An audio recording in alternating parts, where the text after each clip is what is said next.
Ça y est, ils sont là. Les taureaux qui combattront à la Feria des Vendanges sont arrivés ce week-end au Corral de Nîmes. Au total, une quarantaine de bêtes issues de 4 ganaderías différentes. On retrouve les taureaux de l'élevage de Victoriano del Rio, de Garci Grande, de Vega Hermosa et Randilla. Et enfin, l'élevage de Borques. Ces derniers taureaux étant venus du fin fond de l'Andalousie et réservés aux corridas à cheval de Léa Vicens. Ce matin, le monde de l'affection et la municipalité sont venus voir les lots. Le nouvel adjoint en charge de la tauromachie, Laurent Burgoa, est ravi. Je crois que l'ensemble des lots qui sont présentés ce matin aux aficionados sont des lots de grande qualité, très bien présentés, dignes d'une arène de première catégorie, comme est celle de Nîmes. Un beau taureau, c'est un taureau, comme dit les Espagnols, qui a du trapillo et avec des cornes en avant, offensifs. Tel est le cas de la plupart des lots présentés ce jour à Nîmes. Pour moi, le lot que je préférerais, c'est le lot de Victoriano del Rio, qui est juste derrière nous. Puisqu'en plus c'est une figure qui va l'affronter, Enrique Ponce, et je trouve que pour une figure, ces taureaux sont très bien présentés.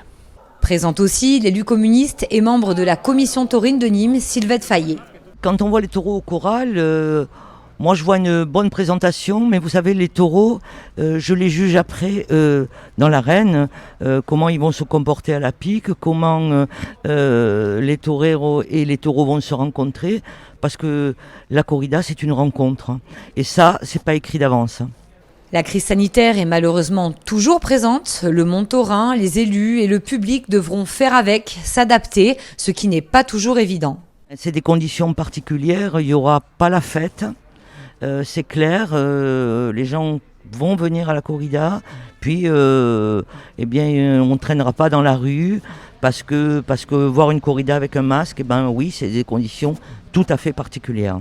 Vous savez, avec une volonté politique, une volonté taurine, on est arrivé à faire la seule feria qui va être donnée au monde. On ne peut que remercier Jean-Paul Fournier, le maire, et Simon Cassas, l'élu. Après, on a adapté les contraintes qui étaient imposées par l'État, une jauge à 5000 personnes. Vous savez, mettre 5000 personnes dans une arène, c'est facile.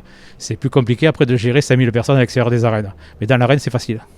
Ce matin, le nom des présidents des corridas a également été dévoilé. Premier rendez-vous ce jeudi avec une corrida mixte comprenant Léa Vicens, Sébastien Castella et El Rafi, un dernier torero qui attire les faveurs de l'adjoint Laurent Burgoa. J'ai un coup de cœur, c'est pour le Nîmois El Rafi, le novière, parce qu'il est dans son arène et j'espère qu'il triomphera dans ses arènes. Pas de préférence en revanche pour l'élu de gauche Sylvette Fayet qui, elle, attend de se faire surprendre.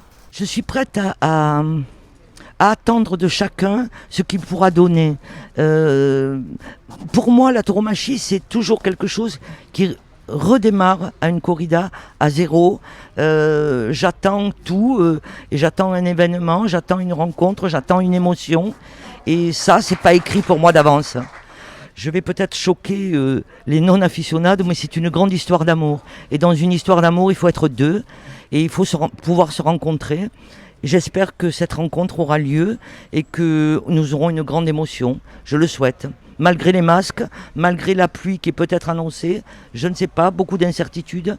Mais la tauromachie, c'est toujours une incertitude et c'est toujours une page à écrire.